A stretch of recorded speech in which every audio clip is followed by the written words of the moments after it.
relationship building. Okay, Man, you ain't without it. that's correct. That's good. You're a ship dead in the water. What you have, okay, a lot of times, if you have already seen how to do different things, if you work and seen it, when you was a student, you saw what me and the Calvin did. Okay, so you've already seen it. Okay, so it's easy to pick it up if you've already seen it. And we had a scrimmage game at the beginning of the football season up at Jackson, and I was working that game, and I just so happened to hear a parent walking off, and he said, if I'd have known this or that, I would have brought my money to get in or whatever, and he had been turned away. Now, instinctually, just because I'm a man that, I try to live my life the way God intends us to live. So I'm a man, I walk by faith. Okay. I ran out there, I said, come here, sir. I said, what's going on? He said, I just don't have no money. I didn't know this and this and that. I said, come on. I said, come on. And so then, the lady that was taking the money, she's like, oh, okay, Mr. Sample, that's fine. But I pulled out my money. She said, no. I said, no, I got it. I got it. And I that's gave, right. I said, because I don't want the child cheated. And I said, but this man is, I just happen, I don't normally carry cash, but I just had that, I had it that for whatever reason. And I said, no, this man is here to see his child and support his child. We got to have it. Right, that's true. We got to have that. And you went that extra step. But I didn't know that man's circumstance. That man could have been. That's true. He might have been a truck driver, and this might have been the only one game he was going to get to see his son You're play. right. You're right. I don't. But I didn't care. I didn't care. That's very good. That's very good. It wasn't for the glory. It wasn't for. That's good. This man wanted to see his son. That's good. That's good. That's good. That's good. But you're right. I was groomed. For sure. Okay. By some people that I didn't know I was going to be in this position. When I was. Okay. Under y'all's. I know. I didn't know. But I watched it. Okay. Okay. Your last name is Sample, right? Yes, sir. Okay. I want you to tell him. I love it. I want you to tell him. I want to hear. Okay. You went. To me, that's an important step for building a relationship. You had him forever. Well, you know what? Every time I see him at a game and I'm working, he make it a point now. Okay. He pulls me to the side and hey, how everything going? Mr. Sample, he checking on me. He got my back. Okay. See. He got my back. See. Okay. That's right. Okay. See. But I'm gonna tell you, my dad, he remembers you from when I was in high school. We talked. He remembers you, and he remembers Mr. Dubisky. Okay, that's good. He said them two always did right by the kids. That's good. That's so good. Always did right by the kids. Always did right by the kids. That's what your daddy told you. I got into a fight. Yeah, I wasn't like that. Okay. Word in school. Okay. You never had no problem. Yeah. And I jumped on him. And Mr. Dubisky was my champ. Because they were trying to throw the book at me. And Mr. Dubisky said, Mr. Sample, Adrian don't give us no problems up here. He said, when Adrian told me what happened and why it happened, I knew he wasn't lying. He said, I know for a fact he wasn't lying. He said, because when that boy daddy came up here, and you said, hey, why don't you get the father up here so me and he can talk, because I'll make sure my son won't mess with him no more. He said, that man said some terrible things. Okay. Okay. So I know what Adrian was telling me when what that man said. I knew Adrian wasn't lying to me. True. And he I mean, because they was ready to. That was my senior year. I was ready, not y'all, but they was getting ready to. Put you on it. And Mr. Dubisky was the one that said, no, sir. Okay. No, sir. That's very good. Very good. Very My good. dad still remember that story. Is that right? Is that right? He talked to me about 3 weeks ago. We talked about it. That's good. That's good.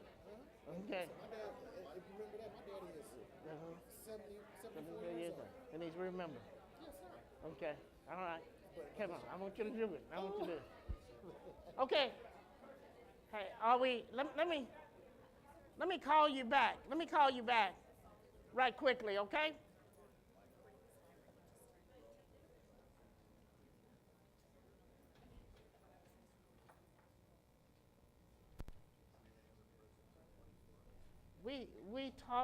We say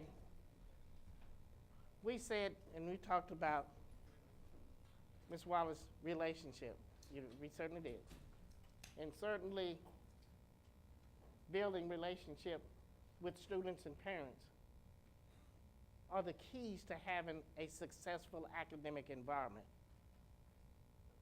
Mr. Sample, share with the group what happened with you and your dad. Kevin.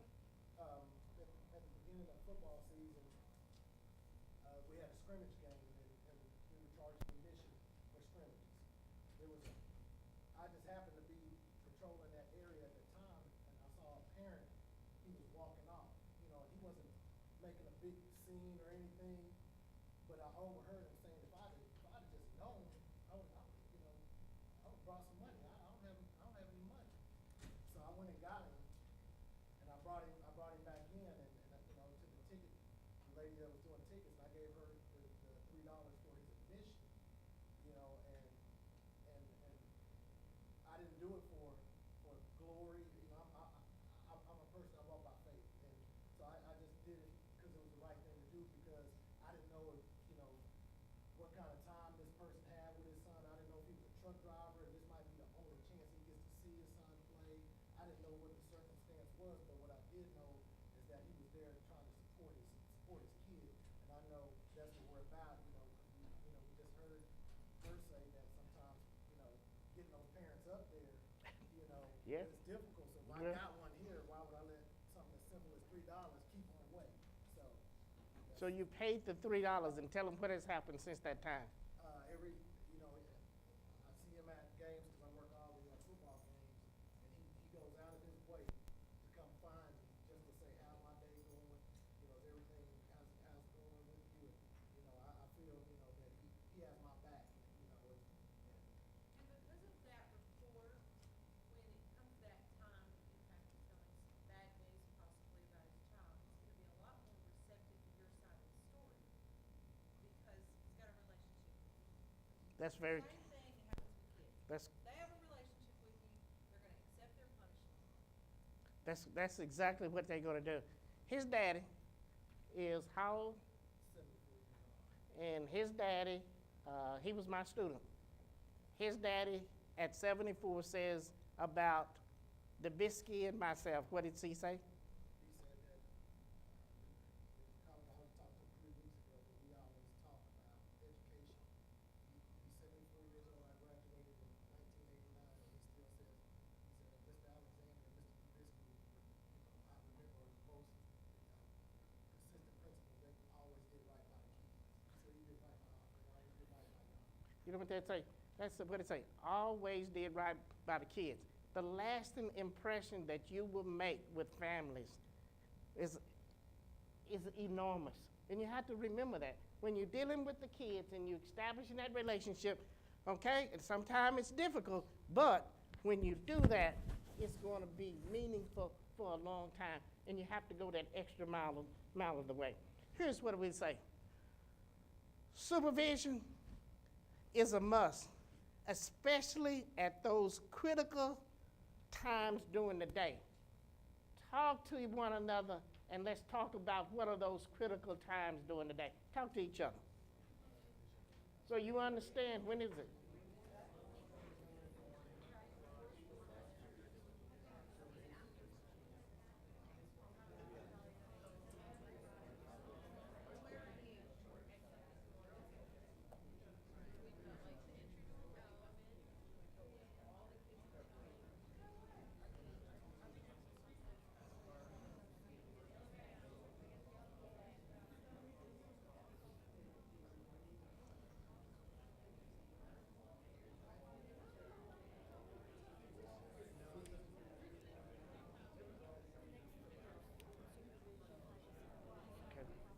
Okay, go ahead.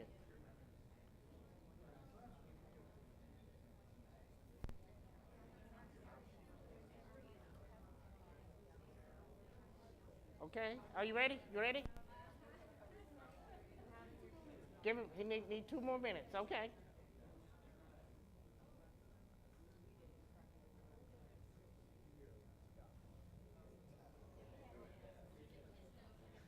He's the one.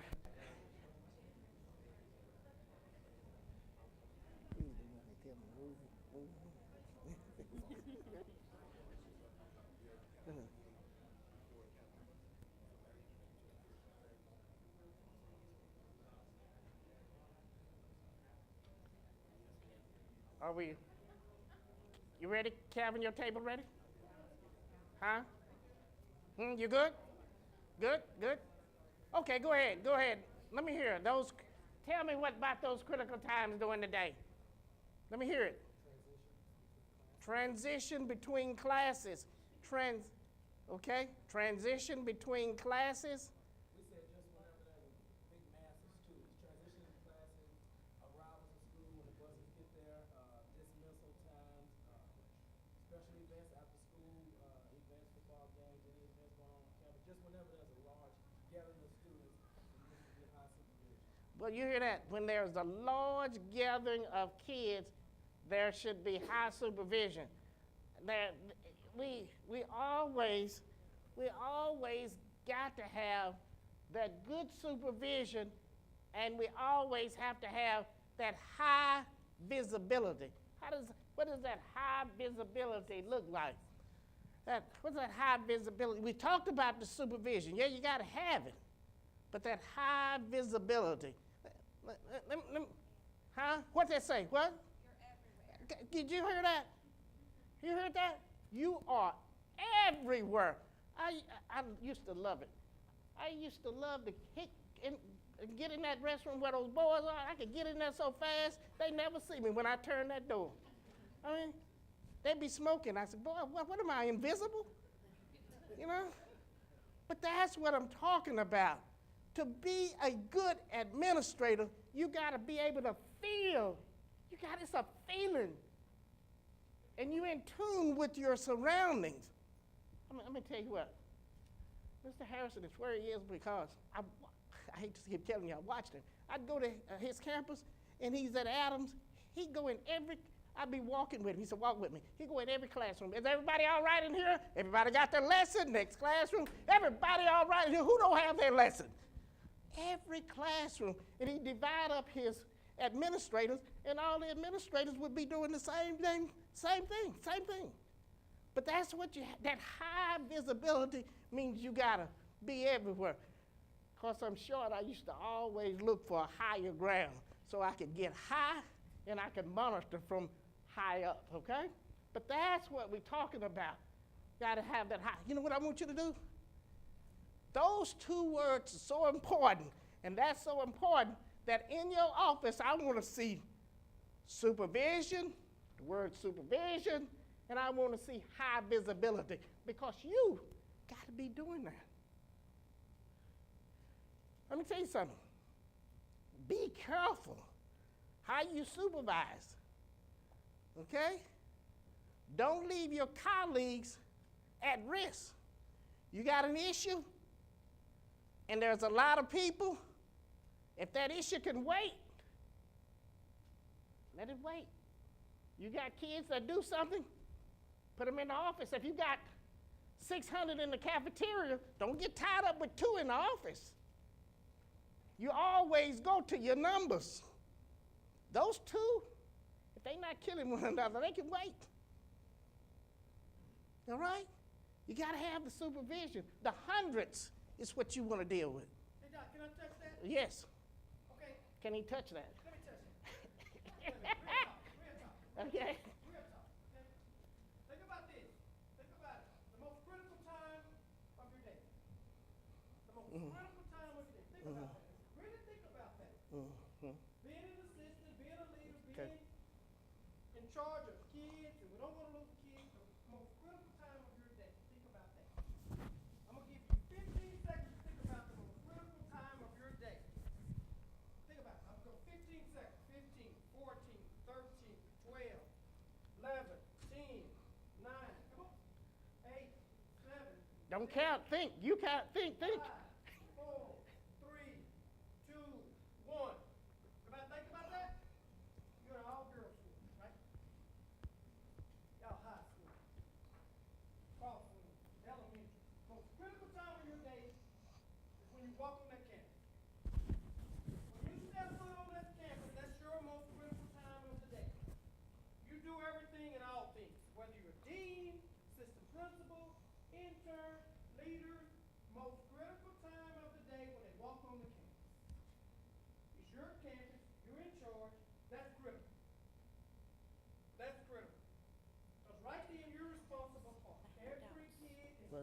didn't get him.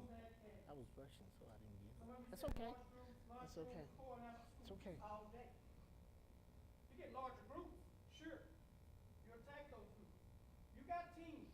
Because when I come on your campus and talk about supervision, I don't see that. I don't see you moving and grooving. See, some of you that got slick, y'all look at the cameras, y'all see us coming over, y'all fly them off. We already know. That's Y'all what- already said, we got this. Oh, they on campus. And Kevin, See us on campus. Mr. See us on the camera. I said, Doc, they see us. that's what he says. They see us on the campus. Here they go. Ooh. So you should always be ooh. That's where the kids should see you. They should never know where you are. Any of them. That's what a team does. Y'all cover each other. So they'll never know. They never get a beat on you. High school, man, y'all got so much territory to cover, it's unreal. Y'all got territory among territory, so you gotta work like that. You got it? You know what? There's no such thing as you can't touch your classroom. I'm assistant principal, no matter. I want my kids, if I come on your campus and I ask your kids, who's your assistant principal? Who's your principal? Oh, their kid, maybe 7 years old. Oh, Miss so-and-so or Mr. So-and-so. They don't know that. You ain't been everywhere. You ain't been in every classroom some part of the day or sometime that week to touch it. When I say touch it, I mean you go to the door in the morning. Good morning, how y'all doing? You Gophers? Hey, Gophers, have a great day. Hope everybody have a good day. Have a good day. Boom, out of there. Next one, boom, out of there. Boom. Elementary, you should love it. You should love it. I go to teacher's classroom, you know what the teacher's gonna say? You know what the teacher's gonna say? They spying on me. They checking on me. No, in your building, you don't have to spy or check on anybody. Don't y'all do evaluations? Who do evaluations? Huh? Great time to do a walk-in. Boom, I've been here. Been here. 5 minutes. Boom. I'll come back another day. I got 10 minutes I already walked. They get used to you coming. They Hit get it. used to you coming so much they say, where Hit are it. you? That's the kind of movement you gotta have. You say, well, I get tired. I got this to do, that to do. No, our number one goal is what? Eating. It's gotta be about the kids. You gotta understand that. You gotta be moving. And your team, you gotta figure it out with your team. How we gonna move? How we gonna accomplish this? Because our principal may not be there. They may not be moving and grooving like we are. I'm gonna be moving and grooving. I'm in charge. You're in charge. You see all, you know all. Am I correct? Or ask the secretary or the custodian. Tell them to do the same thing. Supervision is important. When you move and you groove, you build those relationships with those kids and they know who you are. Let them know who you are. You'll find out things out. Okay? That's Remember that. that's the reason that I want to see those words in your office. High visibility, right? Okay? Okay? I want to see that. Okay? Discipline disparity is a growing problem in our schools. Disproportionate rates of suspension and expulsion for students of color results in substantial loss of instructional time for these students. These students can ill afford to be out of class. Huh? According to a 2012 report by the U.S. Department of Education Office for Civil Rights, African American, Hispanic, and American Indian students are disciplined more often than their white classmates who commit similar infractions and who have similar discipline histories. Shouldn't be so. That shouldn't be so. Okay? Shouldn't be so. If that's happening, it should not be so. We have data.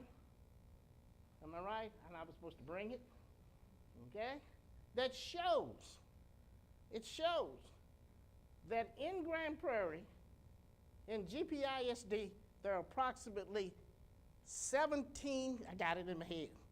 There are approximately 17, I carry a lot in this head, 17% of African Americans in Grand Prairie schools. Probably 17%. The rate of expulsion, AEP placements has been 28, 29%.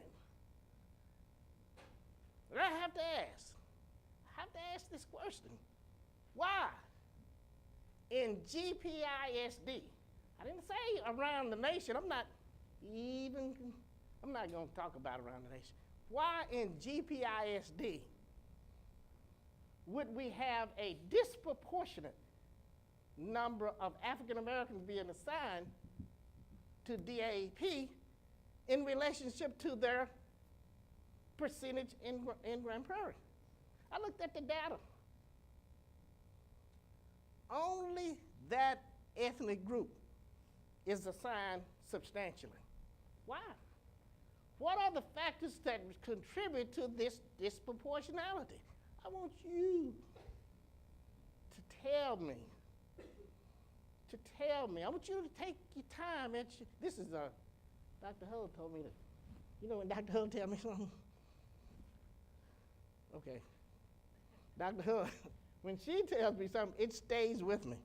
She told me, Dr. Alexander, I want you to take the lead in finding out why this situation exists and get it taken care of. Elementary, you got it.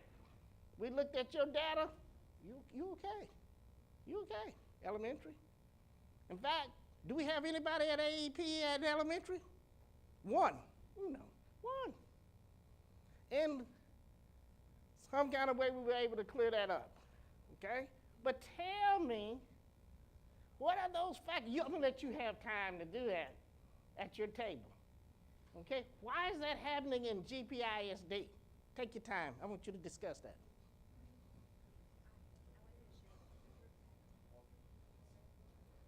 Somebody said culture. Okay. Huh? Who said what? Okay.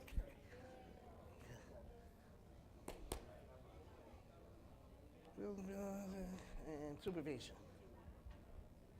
10:21. She want to wrap up at 10:45. Those truant officers gonna come at 10:30. Okay. We got them just 11. But Okay. She want to do an evaluation at 10:45. Okay. Okay. They're supposed to come at 10:30. Okay. We good. We good. You're gonna have to. We're gonna have to give them to her about 10:45. Okay. Okay. You have to phone Miss Medina to come up. She has research.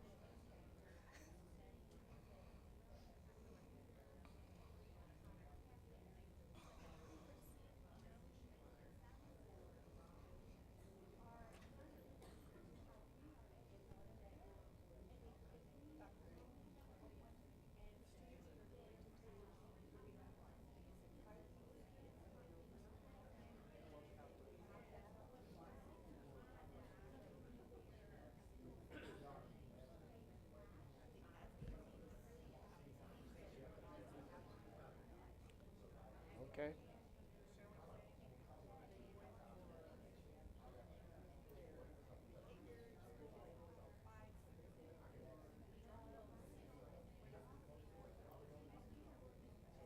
Okay. Okay. We can talk a little bit about it. Okay. Okay.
cut out with having this conversation with you. That's good. That's good. Great man. You'd be proud of Miss Shaw. Okay. Yeah, I know she's good. Mama just wanted to feel like we love her. Okay. She got that. That's good. But like the email said, I told her, I said, Angie, you and I are going to be together 8 years. And we can find a solution slowly. Good. But Right. we're just going to be fighting all the time. I said, we're not going to fight. Yeah. You know, we're going to make this work. That's a good deal. Her email even mentioned it the 8 years ago. She finally realized, hey, this is not just today.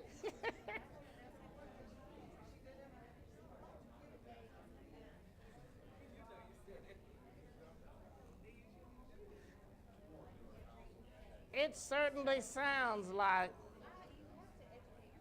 Looking at that. It's unbelievable.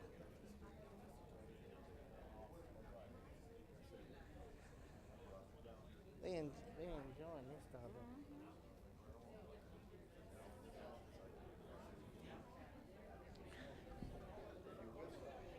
You know what? I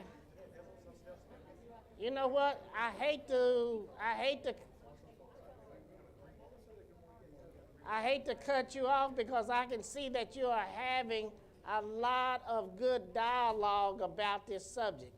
Okay? I like that. This is a subject that has really got you engaged. Tell me. Let me hear from you. Let me hear from you that you can share with me a little bit what you feel. Yes, ma'am. I was sharing with the table that I read a book by Pedro Noguera. He's a very famous author who has done extensive research in this issue Okay. with African American students and Hispanic students, children of color. Okay. And in fact, his book is titled The Color of Success, Okay. in where there are some teachers' perceptions and preconceived notions of what certain students can accomplish. Okay. And if some students are limited because of their vocabulary or because of their home life or because of their socioeconomic status, then the students are not going to be pushed to achieve as much as other students. To the point that there's a gap, educational gap, that continues to widen as the students continue to make progress in the school system. To the point that now there's some research called from high school to prison pipeline.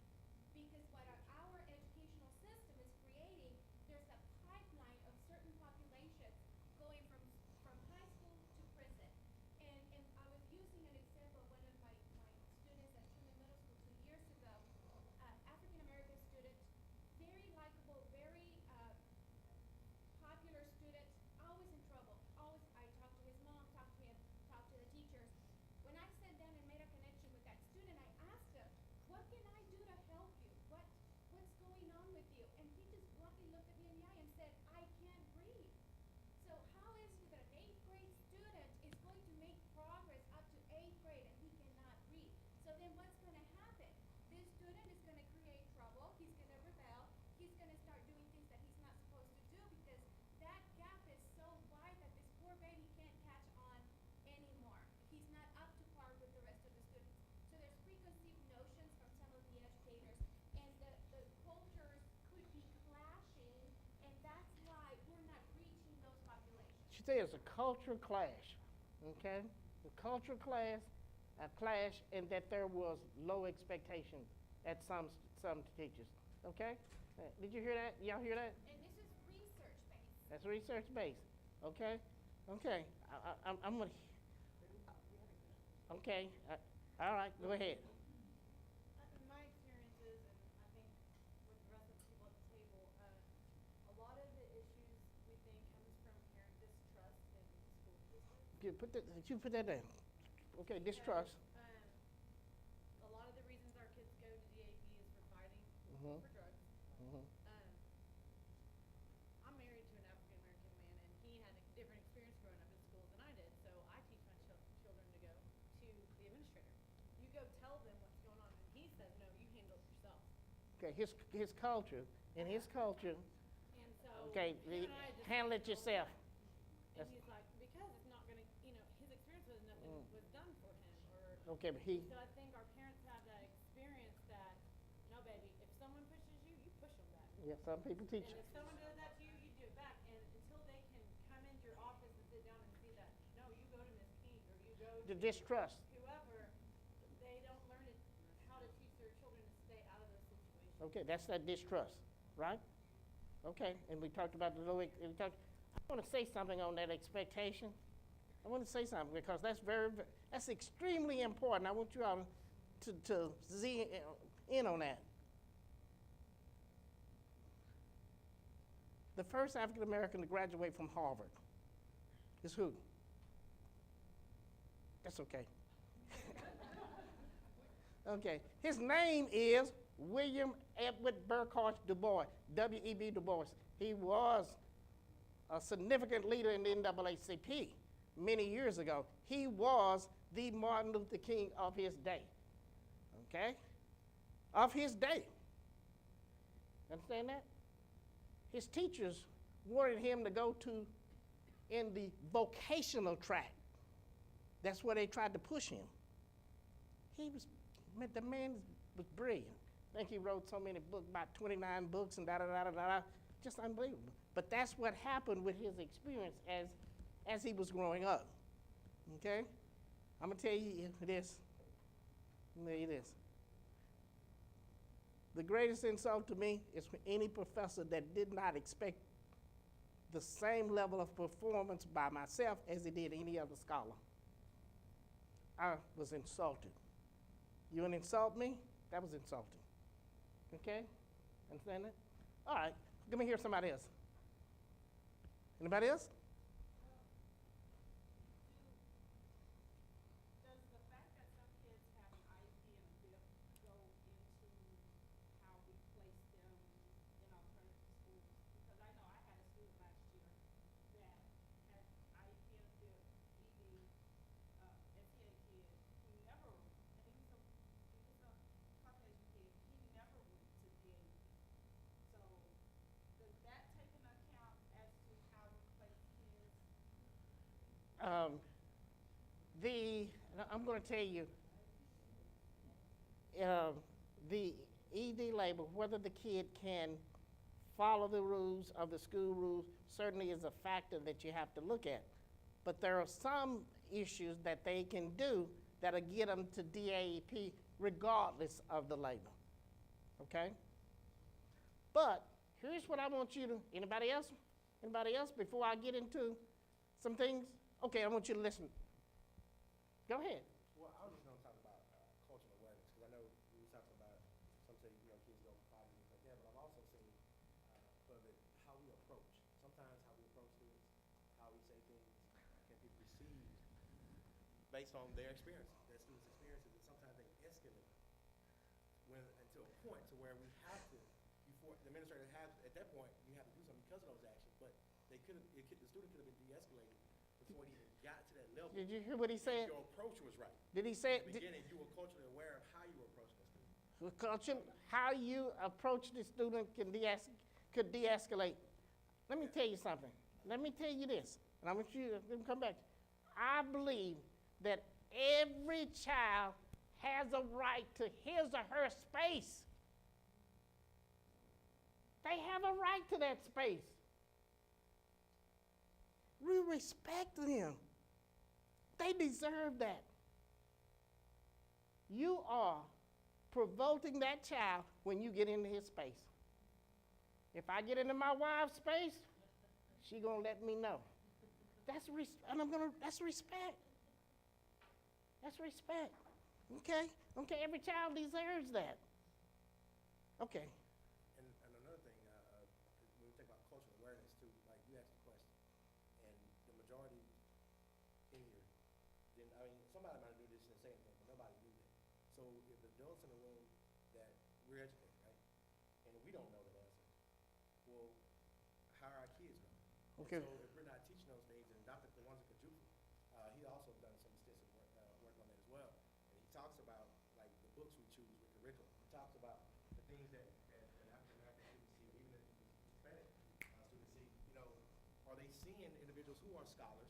Are we buying textbooks? And I know that's kind of that are written by scholars.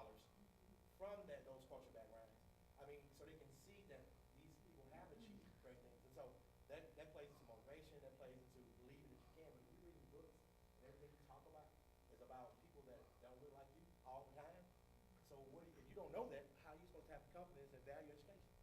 So I think it kind of all that kind of ties together. Very good, very good, very good. Who is that right there? Very good, very good. Who is that? Who is that? Who is that? Let me tell you who that is. Since you have not telling me, let me tell you who that is. That's the first person to die during the American Revolution, the very first. Very first. Why we don't know that? Why we don't know the very first person to shed their life? You know what I thought when I heard that? I said to myself, why would he do that? Why would a African American be the first to give up his life? Don't use your device because I don't want you to. Okay. Okay? What does that tell me? What does that tell me? It tells me that the curriculum that we use is not sensitive to the contribution of people of color. Okay? I had to go to college. I had to go to college to get it. All right? Our students in 12 years of education ought to be able to get it out of high school somewhere. I tell my wife, I don't care if my kids, I tell my wife, I don't care about whether they can cook or not. I don't care about that. I want them to know. Now, Christopher Addis is the first one to die in the American Revolution. He was black. And I asked myself, why would he do that? Because my mind was that all blacks, you're probably that, is that the time? You think all blacks were slaves, but they weren't, okay? He was a free man, okay? So, that curriculum is not sensitive to the contributions of children of color. The next thing, experiences. Let me tell you this. You probably saw on the news. You saw this on the news. I got to hear it. You saw this on the news.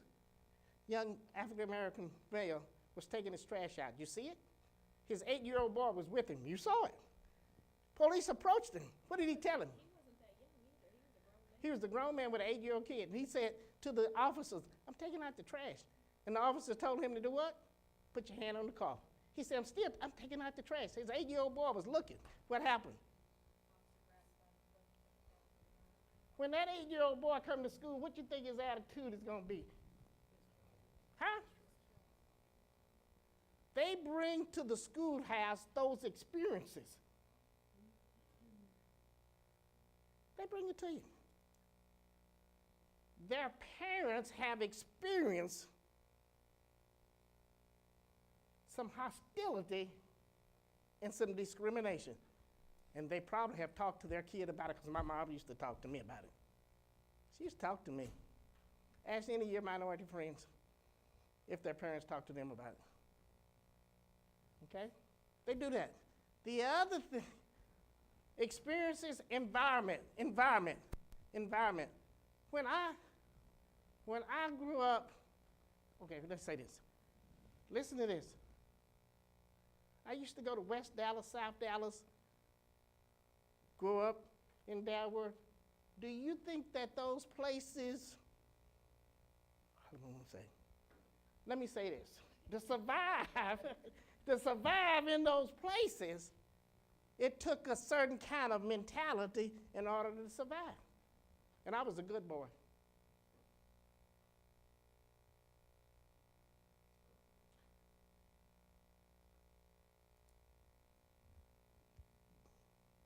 Those kids that survive in that environment, when they come to school, they can't turn off readily some of those things that they've had to have in order to survive. I was confronted with a man one time. He was toe-to-toe with me, toe-to-toe. And I could handle myself, and growing up, you better be able to handle yourself. I was ready for him. I'm sure he was ready for me.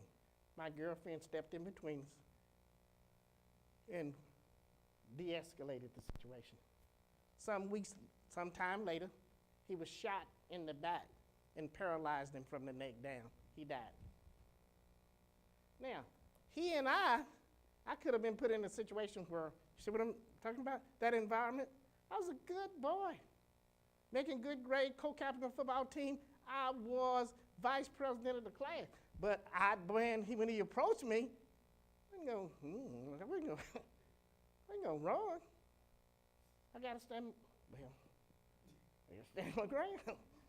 When the kid come to school with all of that. You got to help him understand the school environment. And some of my kids at South, they were tough on the street. But when they came to South with me, they knew what I expected of them. And we had a good agreement. They will help you when you need help.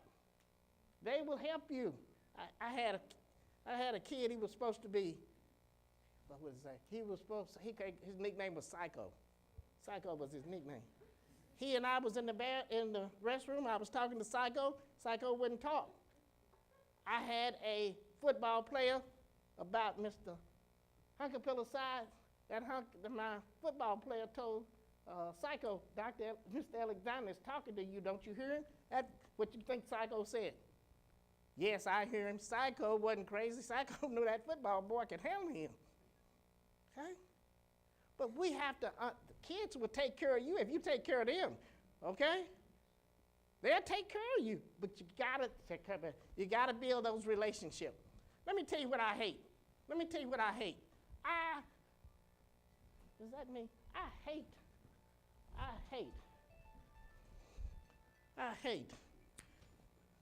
Let me tell you what I hate. Dr. Alexander. Yes, can I call you back, please? Thank you. They say, is that Vern? Okay, let me tell you what I hate. Here's what I hate. And I hate OSS, out of school suspension, because our kids need to be in school in order to learn. So tell me, when is it appropriate to use OSS? Tell me when. What? When there's a danger to themselves or others, that ought to be the only time we use OSS. You hear me? Write it down. I hate that. Our kids, in order to learn, have to be in class. You want to get plus 10? Can't get it with your kids out. Am I right? They're the very ones that need to be in class. Here's what I want you to do. Here's what I want you to say. You understand to me?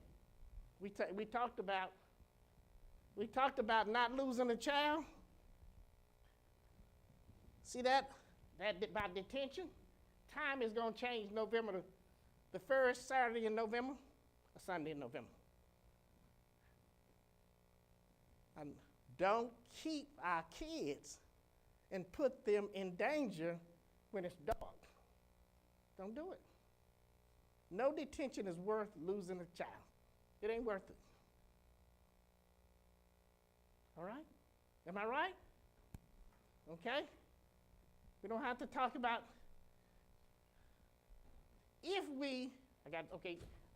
Mr. Harrison is giving me signs.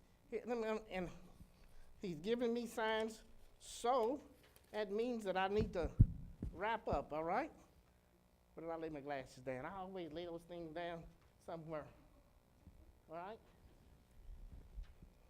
What is it? Okay, look, we said this.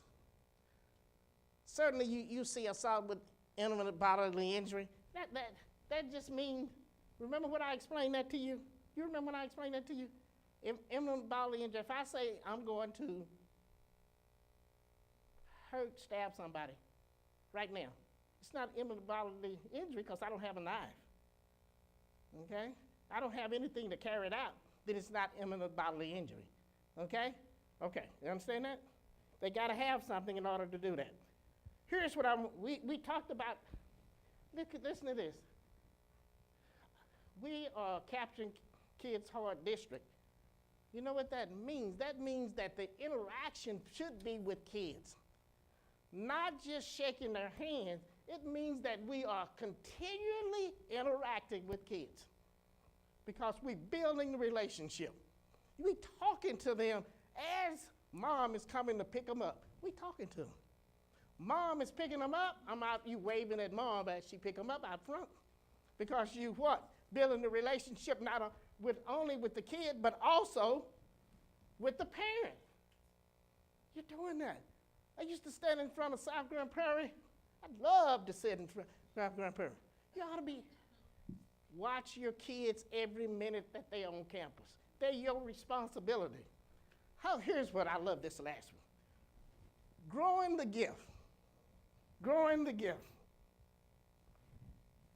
Every one of us has a gift. Every one of us. You have to, if everyone in here has a gift, every student has a gift. You just have to discover what it is. You understand? Oprah Winfrey probably wasn't in the gifted and talented class, but she has a gift. I guarantee you, she's a billionaire now. Huh? She has a gift. I love money, okay? Okay? Michael Jordan has a gift. Henry Cisneros, you ever heard him talk? Anybody hear Henry Cisneros talk? He has about 100 honorary doctor's degrees. About 100. When I looked at the printout on it, that's on. And you're right. You're right. If we want kids to succeed, if we want kids of color to succeed, they got to see it. They got to see it. My professor came to me, minor professor, and told me he wanted I was majoring in government. He wanted me to be a city manager. Guess what? I was in graduate school in 1969. You think I had seen an African American city manager in 1969? Huh?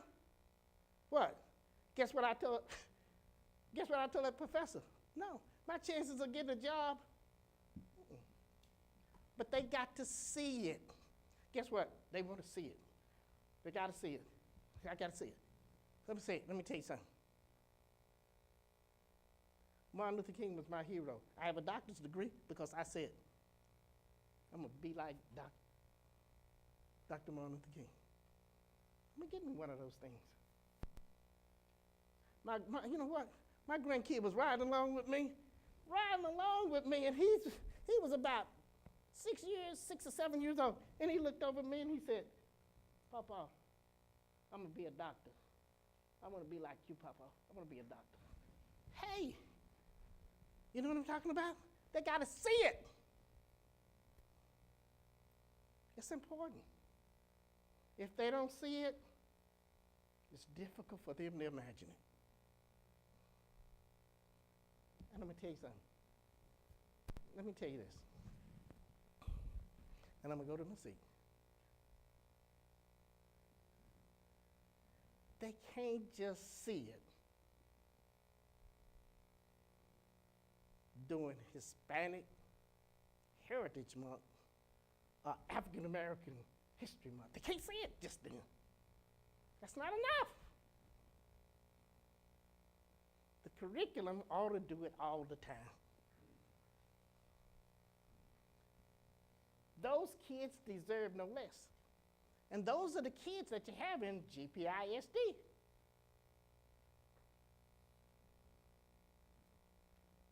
Are we good? Are we good? Is there anything that you need from me or my team is there anything? Mr. Harrison said I had 5 minutes. Is there anything that you need from me that you haven't gotten? Or from my team? I want you to know my team is the best. Let me tell you why I say this. I told you about them, talented, gifted. They are. I watched them do their job, and I saw their gift. I watched them. Let me say to you, I'm watching you.